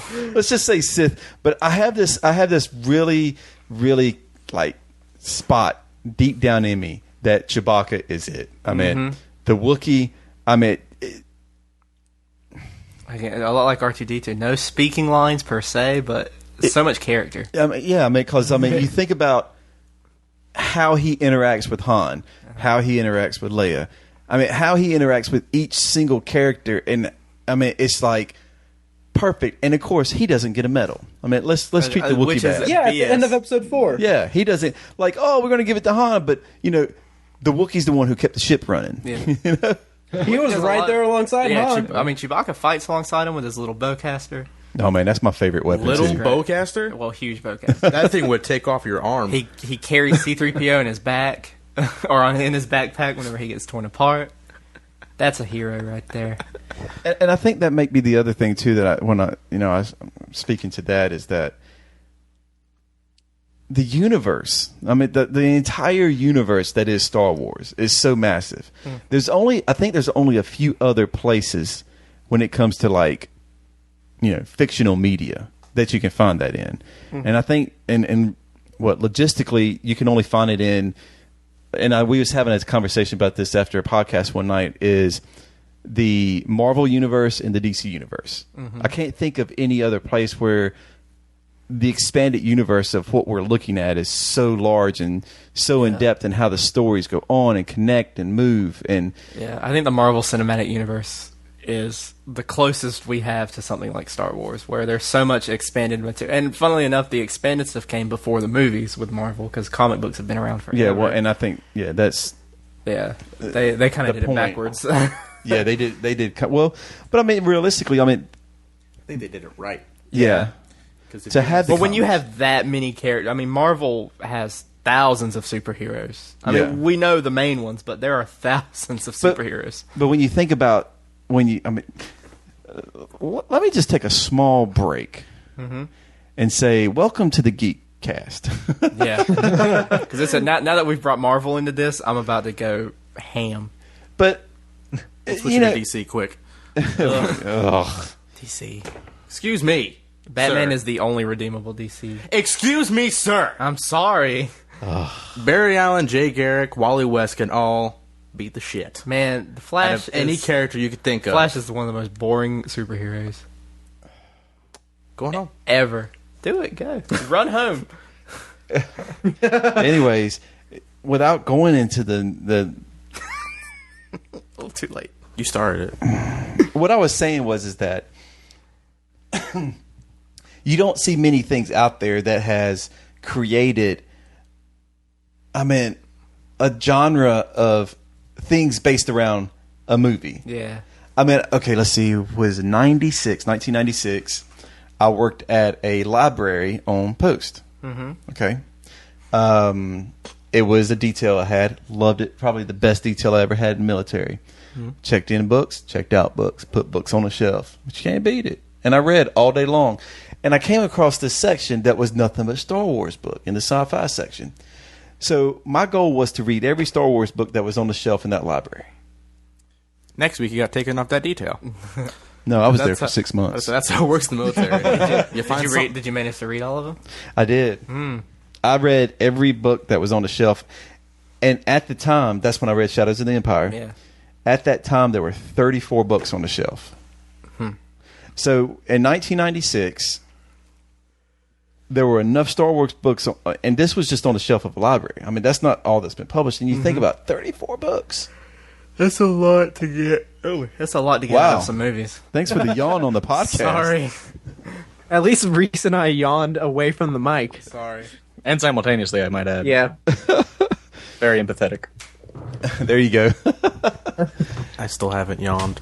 But, for me, it's like, I love Star Wars. Oh yeah, it's wonderful. And I told somebody the other day, I said, I was on my Facebook and somebody was dogging Star Wars, talking bad about it, and I deleted them off my Facebook. Jeez. No, I would. I don't even, and this is my thing. I add people all the time, or people, I'm like, yeah, whatever, I don't care. Yeah. I don't know you anyways. I'll put you on my Facebook. You think, whatever. it'd be, I don't know you. You can't be on my Facebook, but that seems to be a cultural thing. I don't know you, but I like. No, having I'll big look at numbers. people's page and go, do I know you? Yeah, I know you. Don't know you well. Yeah, I may say something you like, and and you get something from it, and it'll Yeah. benefit you. Or you may say, I was like, may find a beneficial thing. But man, this person was like, I can't stand Star Wars. All I do is see stuff in the store about Star Wars. Blah blah blah, blah blah blah blah blah. And I'm like, blah blah blah. Yeah, right. Like, what? Of all the things you can complain about, Star Wars. No. I remember I used to do this in some church places. Some church places. I used to look at the movie and try to, I guess, correlate the Yeah. movie between Christianity movies. Do you think that's a wise thing to do, Justin? A wise thing to do what? Take exactly? correlations from movies and then play it over into Christianity to, I guess, kind of maybe get your points across about, the Bible and Jesus and all that good stuff. Okay, so you're talking about from a Christian point of view, using Star Wars to spread the gospel. There you go. I think that's a bit of a stretch. I think that's approaching it the opposite way of how it's supposed to be done. Because I see a lot more merit in, okay, look, this is a story. This story has roots. This story has influences and its lore and its background and what it's trying to communicate. I would rather, look at a film, because of course the films and any kind of media and religion intersect with one another. And I think especially in Star Wars, more so than Christianity, it has a lot of Eastern religious influence. It has a lot of Hindu influences with the Force, being an all-encompassing sort of entity, you know, but it's between you, the rock. You know, it's sort of this permeating force. It's like the Brahman and Atman of Hinduism. And it has a lot of Eastern philosophy, especially, Yoda's teaching is basic Taoism, Buddhism 101. And so I think while good intention, I often think that a lot of people can miss the mark when it comes to looking at films like this and saying, okay, what about Christianity can we sort of mine or twist out of this? Because I think a lot of times it ends up being like really, really like kind of like I said, twisted and manipulated in order to fit like a quote unquote Christian agenda, rather than letting the text speak for itself, which I think is a lot more intellectually and artistically honest. So I mean, I'm not saying there aren't connections within, Star Wars and Christianity. I think there are potential crossovers there and influences, but I don't know. It just always strikes me weird being like, okay, we need to, because to me it feels like a youth pastor going like, okay, I have to reach out to these kids. I have to identify with these kids. So it's like, okay, Star Wars is a big thing. How is Jesus in Star Wars? Like, and trying to make that narrative fit the Christian narrative, instead of drawing parallels other ways and letting the text speak for itself. That's my 2 cents. No, I like your 2 cents. Yeah. Thank you. It's good stuff. Yeah, because I remember seeing people go, I can take any movie and show you Christianity in any movie, Jesus in any movie, or God in any movie, right? This way. And I can show you any movie and show you good and evil in it. I can show you the battle between the two. And so show you Christian themes. Yeah. But it was always, and I mean, I know people who can like take it for a stretch real well. Right. But for me, it was always, I really like it. It has a lot of themes that play out into our lives, things that I guess kind of spill over into the nature of what Christianity is. Right. Yeah. But I don't know. I guess it's where you sit at and how you look at, the movie itself, which I don't know, man. It's just, it's hard to transition between, religion and what movies are, and the religions that we have. I mean, there are religions that have been spurned out of Star Wars. I mean, you sent me an article earlier, Jediism. Yeah. They're converting those for the movies. It's crazy that, movies can spurn or birth religions. Mm-hmm. Dudism, Big Lebowski. Oh my gosh. Yeah. Love the dude. Anyway. But it's I know we're using Star Wars as, I guess, the base point for everything tonight, because it is the base point for everything in life, I guess. No. Amen. Retweet. But, you think about the reality of our world and of course Christianity, and I know we said we're just going to wing it tonight. No, we're not going to talk no religion tonight. But guess what? We're going to talk religion after all. Yes. Hot dog. But I feel like, culture where, I don't know, Justin, if you feel the same way, but that religion is, especially with Christianity, has been shaped more by the culture than it's shaping the culture around it. You know what I'm saying? Yes, I agree with that. I'd have to give that one some thought before. Well, I mean, I'm not saying, and don't get me wrong, I'm not saying that Christianity hasn't shaped a lot of our culture. I'd say most of our culture. But it seems like here lately, I say the past decade. Past decade, okay. I've seen more culture shape Christianity than Christianity shaped culture, which, what we have seen more of over the past century. It's become a symbiotic relationship, kind of. Yeah, I would go more Brooks. It's kind of this back and forth between the two. Because, people make culture, and in some ways people can also make religion, and how religion looks or is portrayed in a particular society. So I do think it's this sort of symbiotic relationship between culture. We make culture, and culture also makes us. And I think religion can also apply to that in a certain way. Now, before anyone yells at me for being a heretic or whatever, I'm not saying like we shape what is true, or we shape the truth of Christianity, or change it in any sort of way. But the way that it's portrayed in culture, and the way that we perceive it, at least, I think culture definitely has an influence on that. So if that's what you're meaning by that, then I would agree. Okay.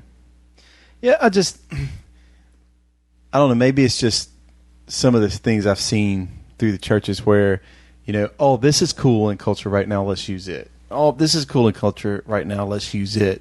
We're going to adapt to what we are to, and that's fine. I mean, I get why people do it. I get why it's there. Right. But sometimes, do you think culture takes more of a front seat in those venues than the core of what needs to be presented there? Right. Well, that gets into a whole conversation about like relevance and a contemporary culture. Is it important for a church to try to be relevant to a particular culture? And I think what you're getting at is where some churches try to be relevant almost to a fault. Okay. Where they, try to connect with, again, I think of that, youth pastor that's trying to be hip, oh, what are the kids listening to these days? Or what are the kids, watching these days? And and almost like centering lessons and centering entire themes around those things. Right. And one, while not usually understanding the fullness of what that content is, or that new thing in contemporary culture is. So yeah, I mean, I guess that's where I would come to agreement with you, is where it gets in that conversation of how should the church be relevant to culture, which I would say yes, that we should be aware of culture, but not necessarily change fundamental things in tradition because of shifts in culture. Right. Yeah, I get what you're saying. Okay. Well, I mean, it's just a branch off to talk about, how all this interacts with each other. I mean, right, and that's also a very nuanced discussion. No, yeah. Do you think, and anybody can answer this, that with like something as big as Star Wars has been, and I put a lot of emphasis on how big it has been, and it is, and it probably still will be for many years to come, because I give it preference above a lot of other things. But do you think that there could be something, and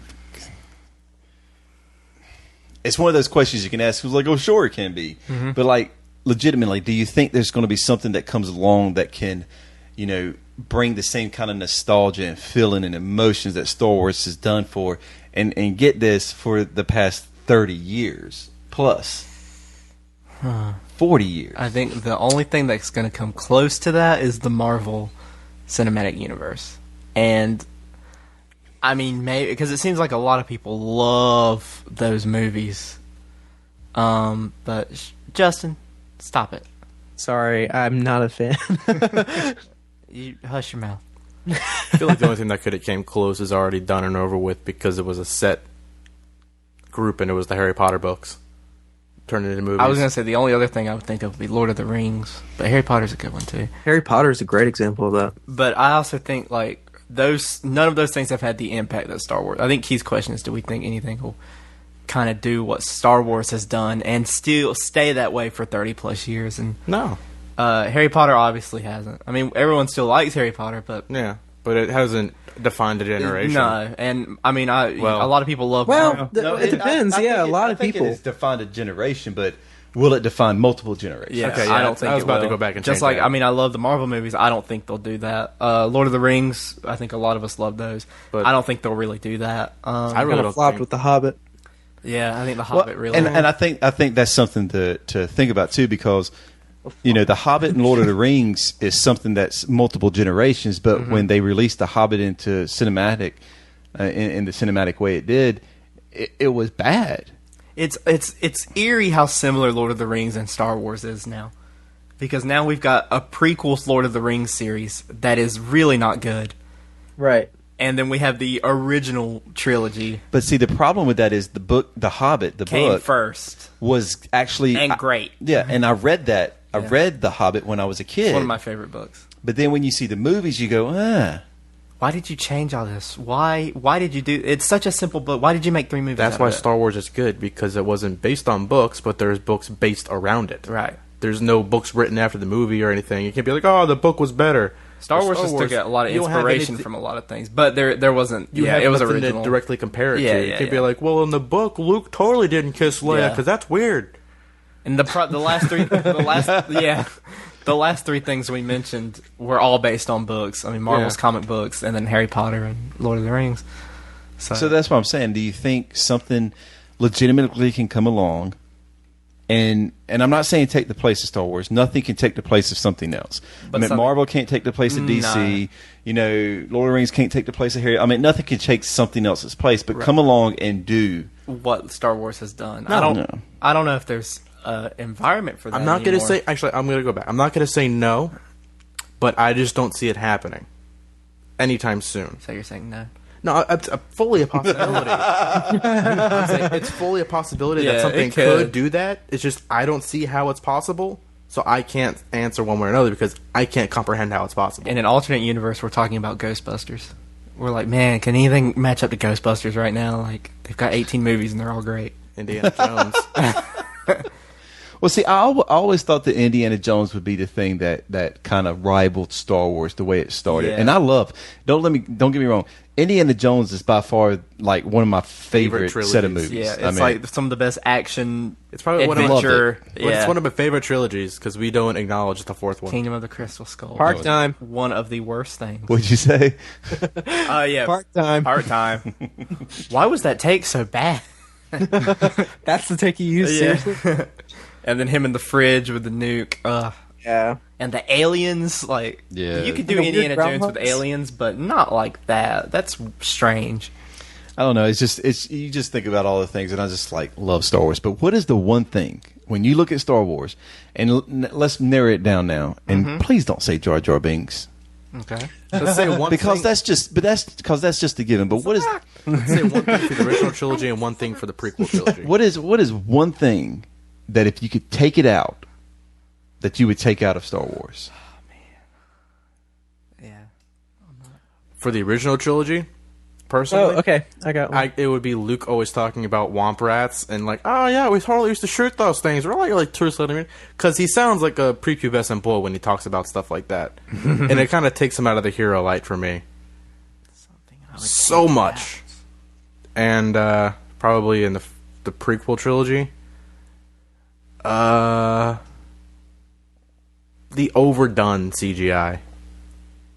Alright. For the prequels, I would take out Qui-Gon Jinn. Ah, you took mine. Yeah. And just make it Obi-Wan. Yes. and- Combine those two characters. Yeah. Just make it Obi-Wan and Anakin and skip Anakin being a little boy. I mean, the beginning can be about finding him as a boy. The whole first movie you can take out. Yeah, pretty much. But that would be the thing I would take out from the prequels. And the original trilogy, I don't know. I don't know what I'd take out from the original trilogy. Maybe... Porkins.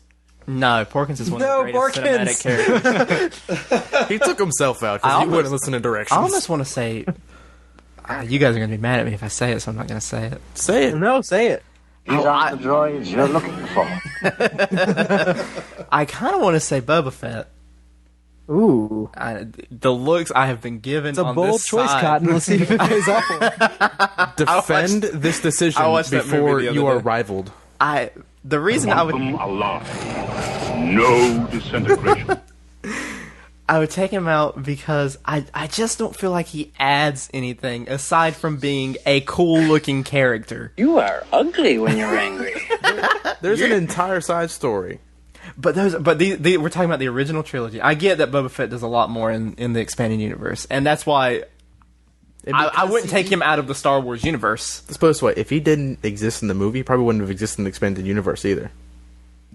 Well, let's just say theoretically that he does still exist in the expanded universe. I would just take him out because I I just don't think he adds anything. But what does he take away by being there? We respect your decision, Brooks. Move on.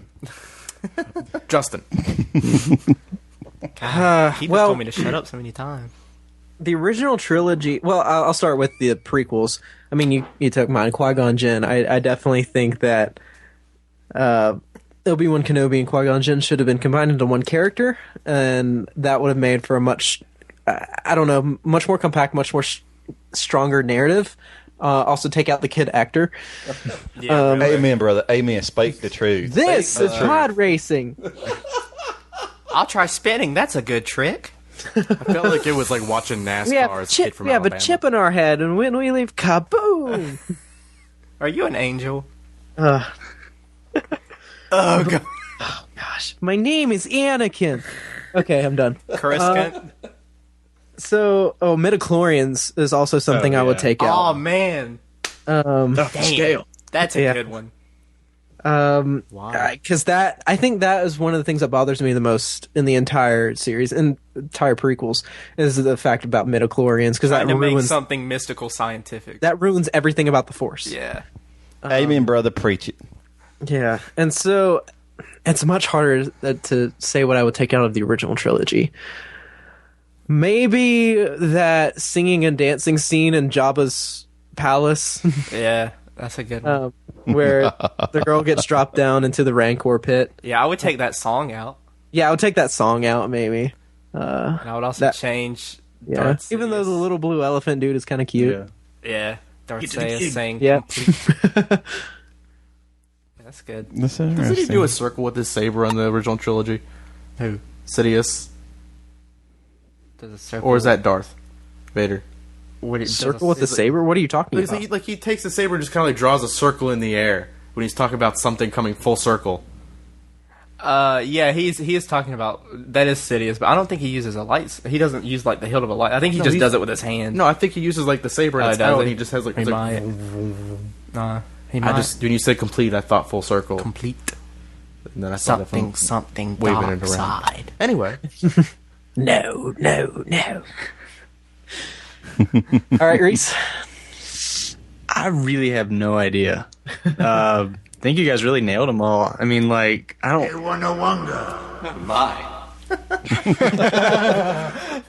I feel like the love story. I don't know if I'll take it out because it kind of needs to be established, like for Leia and Luke's birth. But I think it could definitely be edited or like made better. Yeah, or made even like secretive, or like more secretive, and then like made it a bigger part of number 3. It's like watching two chairs fall in love. Yeah, I'm a senator. Boring and That's awful. no excuse.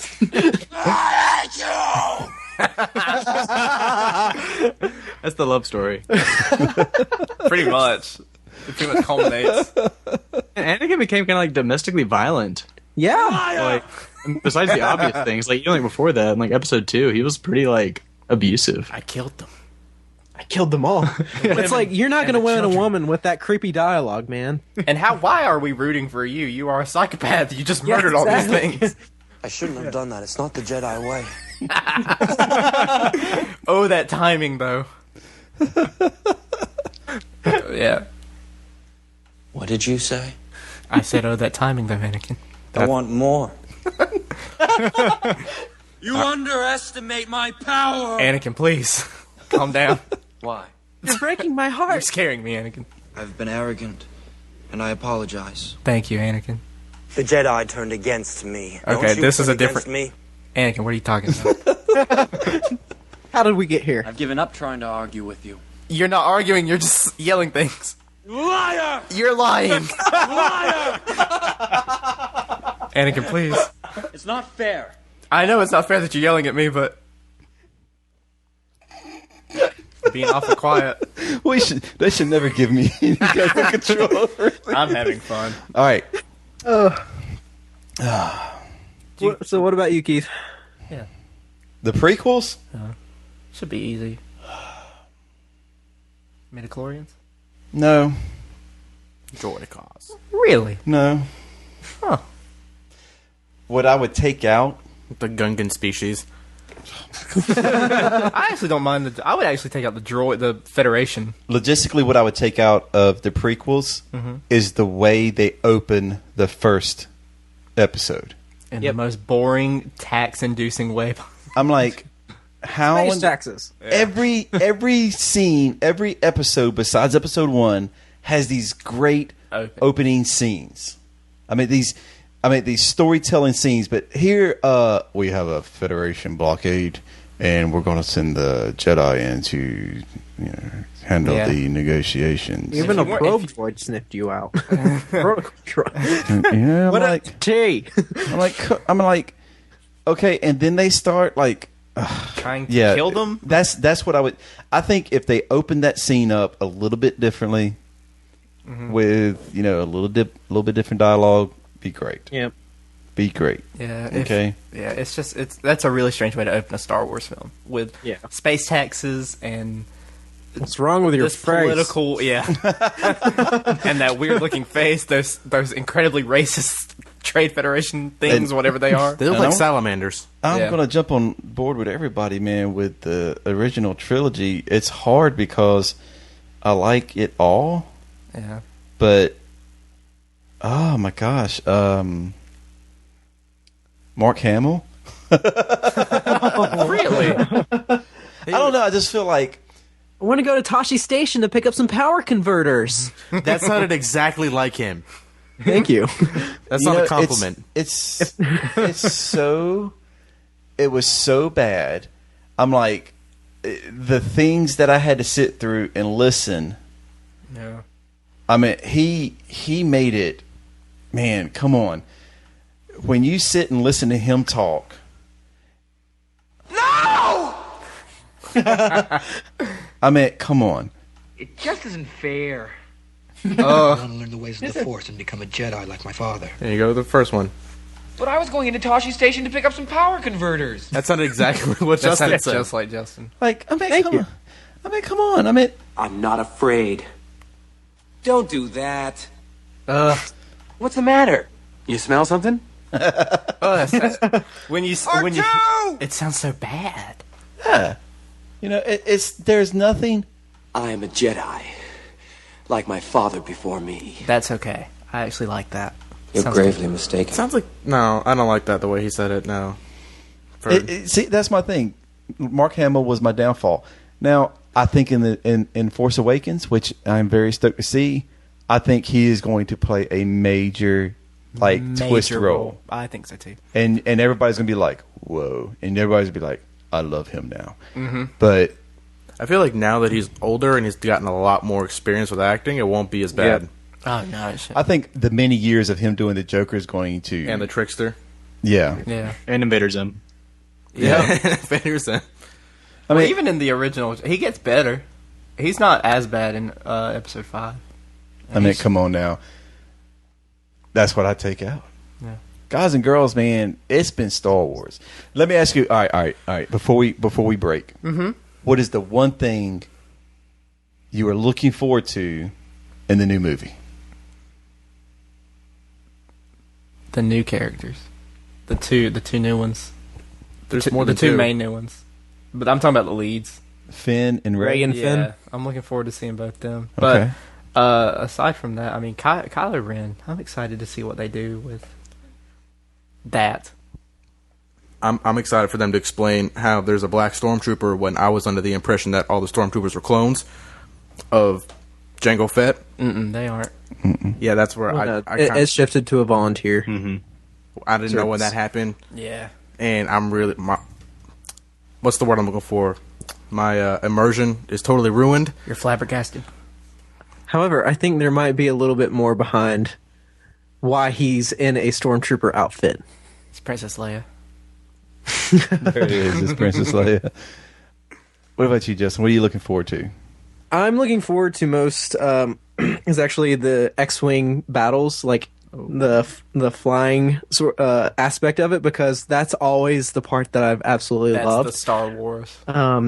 Every time in A New Hope when they are flying towards the Death Star, and it just gives me chills every time. And I played Rogue Squadron 2 all the time when I was a kid, and all the flying missions. Even in Battlefront now, the best game mode I'm at that I'm good at is the flying ones. I'm so good at the space missions. So flying in X-wings and A-wings and Y-wings and TIE fighters, and I love it all. I love the flying, the spaceship aspect of Star Wars.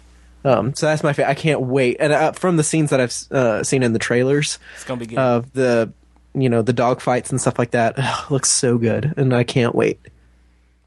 Sweet. Mr. Reese. Yeah, I'm really looking forward to the space battles too. Those were always kind of especially when they were the opening scene. When the opening scene was a space battle, I was always like, yes. And then like in the games as well. But Justin and I were actually talking earlier. He's got some theories about what the. I have a whole theory about what the whole movie is going to be about. He's got the whole movie done, and I was just enjoying listening to him talk about it. So I think I'm kind of looking forward to comparing what he's thinking. But also, I mean, kind of echoing my sentiment from earlier about R2 being my favorite character, I'm really looking forward to seeing BB-8 kind of take on that role of being the sassy little robot. I need to change my answer real quick. Since I've gotten an answer, I'm just going to go with the opening score. I'm really looking forward to the opening title sequence, seeing that again.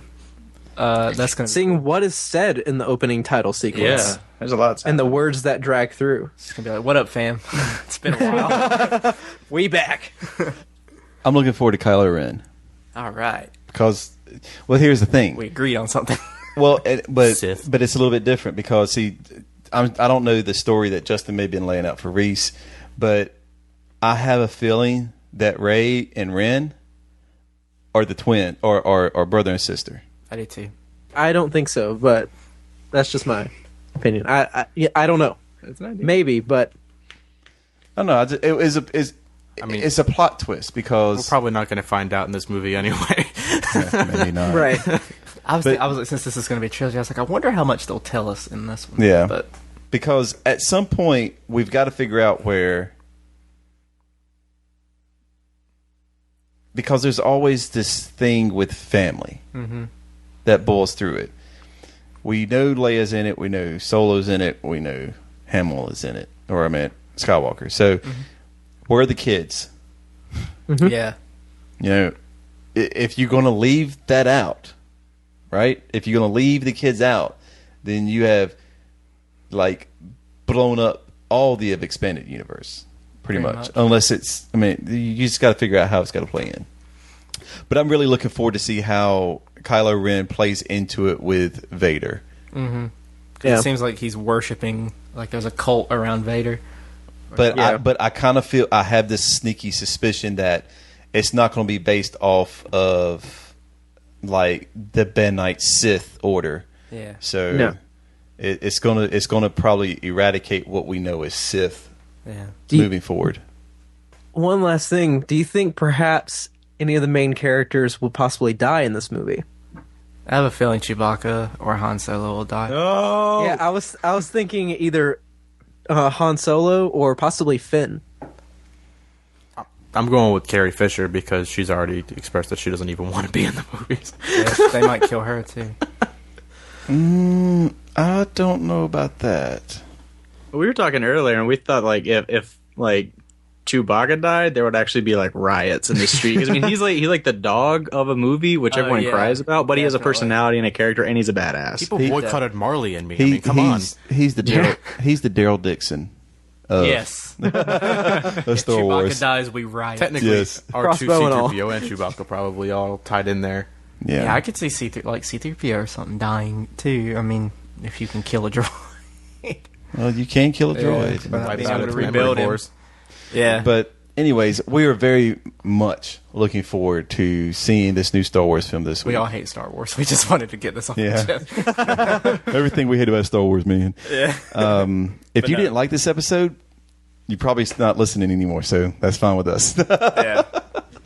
But we just wanted to do something a little different, a little light. We threw a little seriousness in there for a minute, but honestly, at the end of the day, we just needed to take a week off from being serious and dark talk about side. stuff that we really, really like, and and hope you like it as well. And if you don't, man, go see it anyways, because I think it's going to be a very good. I think it's going to be a very At good least go movie. see it for the cultural phenomenon thing of Yeah. it, even if you don't like it.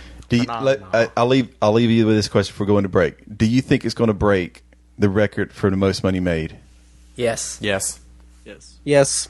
It's No. already broken $5 million in pre-ticket sales alone. All right. Jesus. There you go. You've heard it here first. We'll be back in a minute.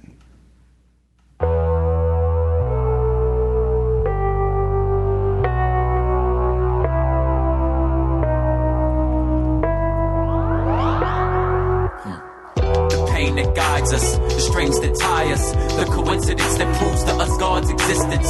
Joy we misplace, beautiful mistakes, the scarlet thread, the crimson cord. Wear your scars out loud, that's the fingerprints of the Lord. A crimson cord, baby, a crimson cord. A timeline, a scarlet thread, a crimson cord, baby, a crimson cord. Let me celebrate your crimson cord, and that's beautiful, a crimson cord. No regrets, boy, a crimson cord. Evidence of God's love, that's a crimson cord.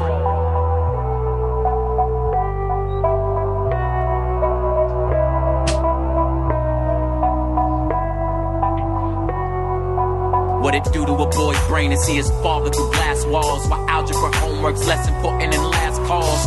Collect calls come from upstate. You eventually grow numb, it's a sad state. And it's hard to conceive, let alone believe that you're worth it when your little brother's blood is still. And we're back. We're back. We're back. We're back. We are back. We're back. We're back.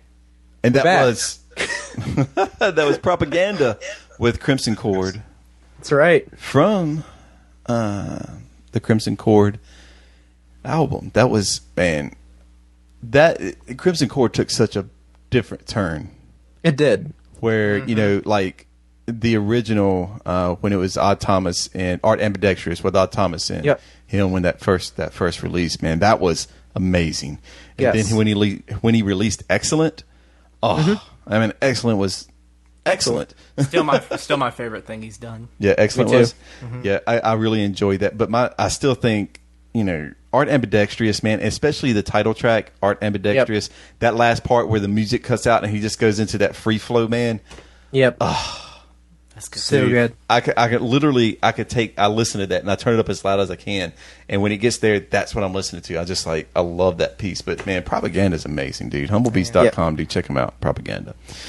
So we're going to finish up tonight, and there's no Keith, and we're not doing any juicy bits. Oh. I'm not going to subject anybody anymore to the juicy bits. We have retired it for good. I know. Well, Justin's never say never.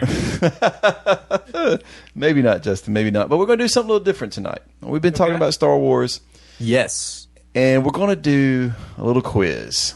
It's going Not to be that we have already demonstrated our nerdiness enough. well. It's going to get a little nerdier. We're Okay. going to have some fun. So, Star Wars quiz. Prove you're the ultimate Star Wars fan in 20 questions. Okay. Now, Let's do this. this is the full expanded universe, okay? This is Oh, crap. right. Okay. All right, so here's how it's going to work. Unfortunately, the guys on my side can actually see my screen, so here's what we're going to do. Don't look. They can't look, okay? Turn our chairs around. Okay. What the hell are we going to answer? Huh? You just don't look at the screen. That was Chris turning his chair. You're welcome. Okay, so here's how it works. All you got to do is say your name. Okay, there's 20 questions. It's going to take us a couple minutes to get through it. They're multiple choice. All right. Are you going to read the choices? I'm going to before we read say the our name? choices. Or can we shout out our name before you give the choices if we know what it is? You can shout your name at any point. Okay. Yes. So here we go, people. We are live. This is the Jeopardy of Star Wars. Not really. Question number one. Well, I'm Mario. I don't know. It's weird. I'm trying to make a jingle or something. But okay. Let's Question go number for it. one. Question number one. Legend has it that the Sith were originally going to share a name with which goth rock band? The choices are the Lords of the New Church, the Damned, Furio. You get 5 seconds. Go on. Brooks, Furio. Brooks, you were wrong. Okay, Chris. Go. The Damned. Hey, yes. Process of elimination. Yeah, there it is. I mean, the next one was nobody's right. Who left scripting duties for Star Wars Episode 7 in late 2013? Was it Michael Arndt, Paul Haggis, or Peter Morgan? What was that first name? Michael Arndt. ARNDT. Brooks, Peter Haggis. You are wrong. Damn. Reese. Go ahead. The last guy, Peter Morgan. No. Oh, Justin. It was Michael Arndt. Choice A, Arndt. I thought it was Michael Arndt, but I didn't want to say anything because I Yeah, wasn't totally sure. For some reason that name sounded familiar. Oh, hello. Now I told you these questions are not your typical Star Wars questions. Okay. That's tough.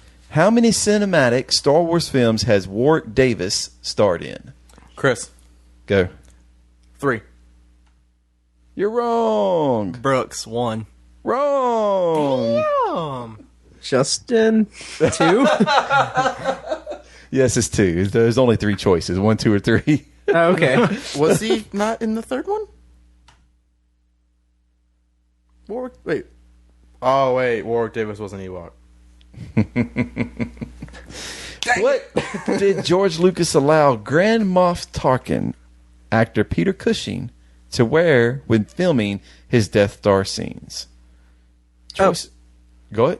No, keep going. Choices are carpet slippers, chino trousers, customized clogs. Brooks. Justin. Customized clogs. Oh, sorry, Justin. Nope. No. You Brooks. first. Okay. Get it first. Customized clogs.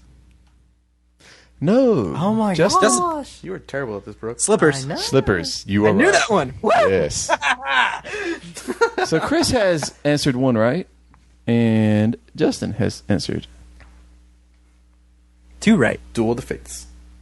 Well, I guess technically because both of those were process of elimination ones. Okay, I'll take one. Which of these names belong to an Ewok in the 1983's Return of the Jedi? Snooties, Woola, Tebow. Brooks, Woola. All right, you got to let him say someone's name before you just start shouting it out. What? I said my name. I said Brooks, Woola. You're wrong, Brooks. Oh, that's okay. Got me all flustered. It was the second one. Tebow. Yeah. No, that's the third one. That's the third one, This is Tebow, getting because serious. Woola was the second one. Oh. But Tebow. It was Tebow. I was about to say, I thought you said him the other way around. Tim Tebow. Yeah. All right, now this is the big one. What is the main trade language of the Wookiees? Is it Bizwookie? Charlie Wook? Kashak speak? Chris. Go. Isn't it Koshak speak? No. Oh, it's the planet. Justin, Go. the second one. Yes. What was that, Justin? What was that? Something Wookie, something like that. No, that was the first one. It was like Bishia Wook, No, right? Biz Wookie. That's not. No, it wasn't the first one. It wasn't It was Bizwookie. not Biz Marquee. All right. This you get no multiple choice guesses on for the first answer. What was Luke Skywalker's original name? Brooks, Go. Luke Starkiller. Very good. Yeah. Very good. Finally, somebody got it right on the first chance. Yeah, really. Who Technically, I got it right on first on the slippers. Go ahead. who all too briefly played Grand Moff Tarkin in The Revenge of the Sith? Was it Mark Warren, Bryan Cranston, Wayne Pilgrim? Graham. Justin, Go. the first one. No. Mark. Oh, crap. Well, All then right. Chris. Yeah. It's the third one. Yeah, it is. Yes, I knew it wasn't Bryan Cranston. Which dog breed inspired? Chris. Yes. It's Shih Tzu. No. Really? The where hirsute you- smuggler Chewbacca. Yeah, I thought it was a Shih Tzu. No, that's not even a choice. Alaskan Malamute, American Eskimo dog, the Boykin Spaniel. And it's not a Shih Tzu, just to let you know. Hey, man. Those were Ewoks. Let someone speak, Chris. Jeez. Shut up, Brooks. Anybody got a guess? Couldn't. I don't know. Anybody Justin? got it? Go. Is it the Spaniel? No. Okay. It's the Alaskan I'm just eliminating Malamute. one for everyone else. It's the Alaskan Malamute. Really? Because I just Googled it. It looks like a husky. That's an Alaskan Malamute. Yeah. Not a husky.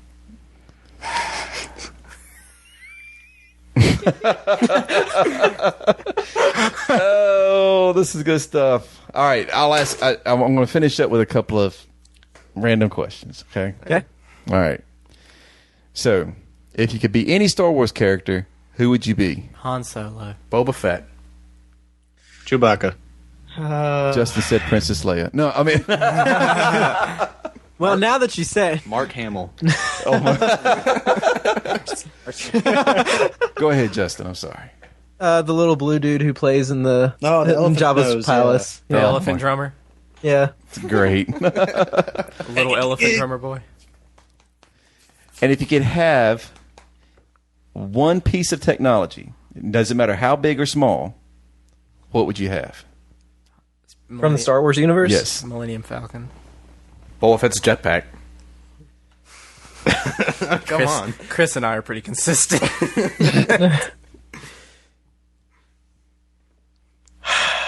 Death Star.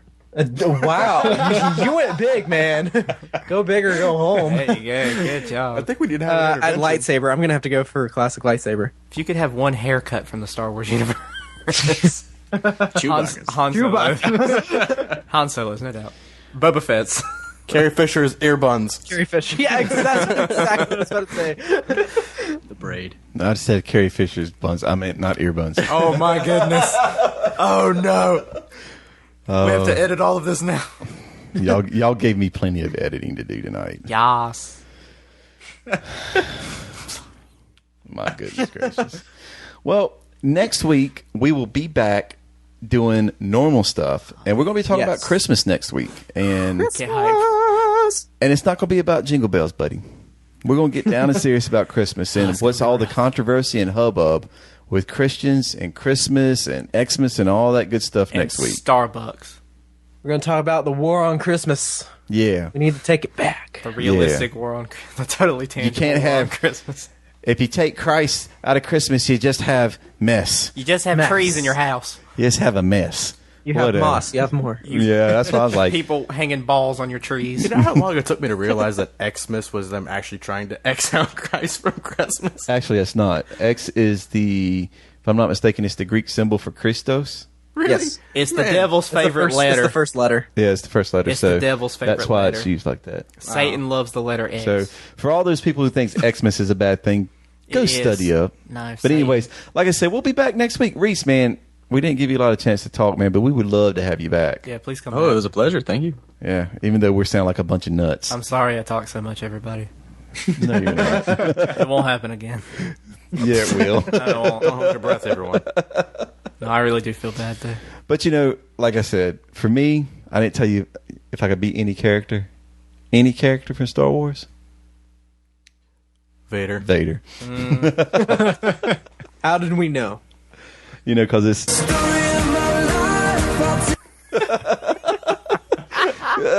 guys and girls, even though we didn't talk a whole lot about it this week, we just always want to remind you that people are not projects. They're people just like you and me. So love them like you love yourself.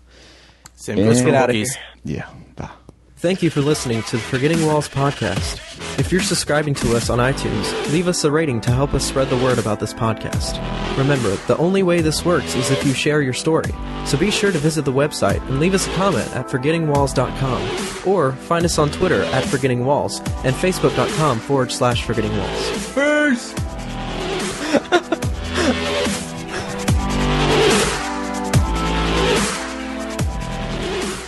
I find your lack of faith disturbing.